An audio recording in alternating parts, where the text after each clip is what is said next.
Tomar decisões. A gente faz isso o tempo todo, né? Mas assim, parar para pensar em como a gente decide é outra história.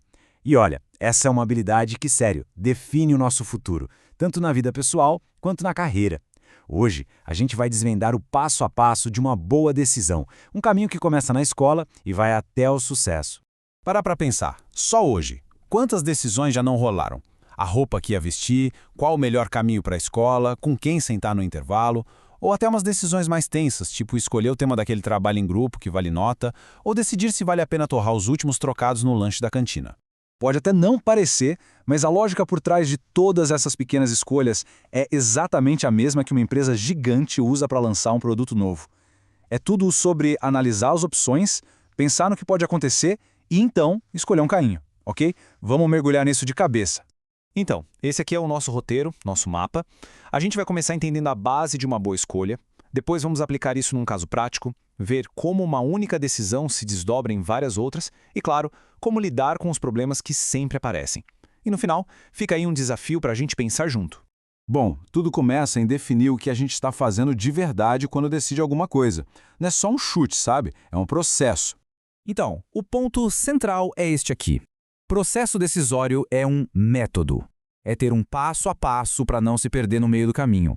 Primeiro a gente identifica qual é o problema de verdade, depois junta as informações, olha as alternativas e só aí a escolha é feita. É tipo organizar as ideias na cabeça. Então, para ficar bem claro, o que é esse tal de processo decisório? É ter um método, um caminho organizado. Não tem nada a ver com sorte ou palpite, mas sim sobre seguir etapas claras para fazer a melhor escolha possível com as informações que a gente tem na mão. Agora chega de teoria, vamos para a prática? Quero apresentar para todo mundo a Sabor em Pote, uma pequena empresa que está bem no meio de uma decisão gigante.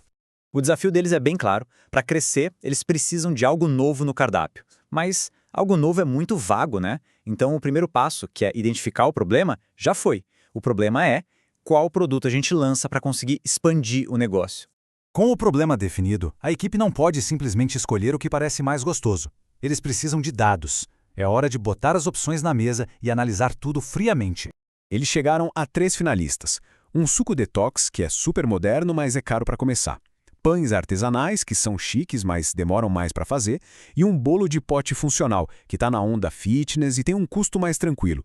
São 3 caminhos bem diferentes um do outro. E é aqui que a coisa começa a ficar interessante de verdade, os números. Dá uma olhada na relação entre o custo para fazer e o preço de venda. O suco, por exemplo, tem uma margem ótima, mas a concorrência é gigante. O pão é legal, mas atinge um público bem específico. Já o bolo de pote, olha só, tem um menor custo, um preço bom e um diferencial bem claro: ser funcional. É nesse momento que a decisão começa a tomar forma. Isso aqui resume tudo perfeitamente. Sem essa tabela, a conversa ia ser toda baseada no "eu acho que". Com a tabela, a conversa é sobre fatos. E é exatamente isso que transforma um palpite numa estratégia de verdade. E a escolha foi feita. O bolo de pote funcional foi o escolhido. Por quê? Simples. Porque analisando os dados, ele era o que tinha o melhor equilíbrio entre custo, lucro e a chance de se destacar no mercado. Foi uma escolha baseada em análise, não em sorte. Mas atenção aqui, decidir lançar o bolo não é o fim da história. Que nada, é só o comecinho. Agora, essa grande decisão vai se quebrar em dezenas de outras decisões menores, em vários níveis diferentes da empresa. Vamos entender como isso funciona. Lá em cima, no nível estratégico, a diretoria define o plano geral, o grande objetivo, tipo a estratégia de preços. No meio, no tático, os gerentes criam os planos de ação, como por exemplo escolher os fornecedores, e lá na base, no operacional, está a equipe do dia a dia que executa, decidindo quantos potes vão ser produzidos hoje. Olha, o segredo do sucesso aqui é sintonia. Pensa num time de futebol. O técnico, que é o estratégico, define a tática. O capitão, o tático, organiza o time em campo e os jogadores, o operacional, executam as jogadas. Se a comunicação falha, se um não entende o outro, o time perde. Simples assim. E adivinha só? O bolo de pote foi um sucesso. Vendeu pra caramba.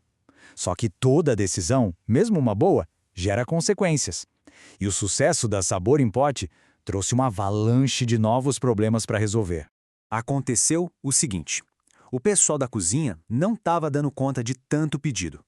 Aí o time de vendas, super animado, prometia entregas que eram impossíveis de cumprir. Com essa correria toda, a qualidade do bolo começou a variar. E claro, os clientes perceberam e começaram a reclamar. Virou um caos. E aí, como é que se organiza uma bagunça dessas? Como saber o que resolver primeiro, quando parece que tudo está pegando fogo ao mesmo tempo? Eles precisavam de uma ferramenta para separar o que era urgente do que era importante. E para isso, eles usaram uma coisa chamada matriz de Eisenhower. Olha só como isso funciona. No primeiro quadrado, o importante e urgente, entram as crises. Tem que ligar para o cliente que reclamou, consertar a máquina que quebrou, é para fazer agora.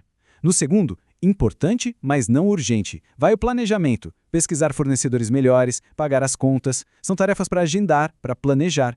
Aquilo que é urgente, mas não é tão importante, tipo responder e-mails simples, dá para delegar para outra pessoa. E o que não é nem urgente, nem importante, a gente simplesmente elimina. Isso traz uma clareza absurda para o meio do caos. E assim a gente chega ao final da nossa análise. A gente acompanhou o caminho da Sabor em Pote, desde uma dúvida até uma solução e que depois virou um novo problema. A grande questão agora é: o que essa jornada toda nos ensina? Aqui está o resumão de tudo em 5 passos bem simples. Primeiro, identificar o problema de verdade. Segundo, coletar dados e comparar as opções. Terceiro, fazer a escolha. Quarto, planejar direitinho como colocar em prática. E quinto, que é super importante, acompanhar os resultados e estar pronto para corrigir a rota, usando ferramentas como aquela matriz que a gente viu. E essa é a grande sabedoria da coisa toda. Na vida real, seja na escola, seja no trabalho, não dá para a gente passar a vida inteira só analisando. Uma hora precisa agir. Mas agir sem pensar no impulso também costuma dar muito errado. O grande desafio é achar o equilíbrio, analisar o suficiente para ter segurança e agir com coragem para fazer acontecer. E para fechar, fica uma reflexão. Pensa aí, qual é a próxima grande decisão a ser tomada? Pode ser escolha de um curso, jeito de estudar para o vestibular ou até uma decisão mais pessoal. De que forma esses 5 passos poderiam transformar o jeito de encarar essa escolha? A capacidade de decidir bem é um poder que a gente constrói, uma escolha de cada vez.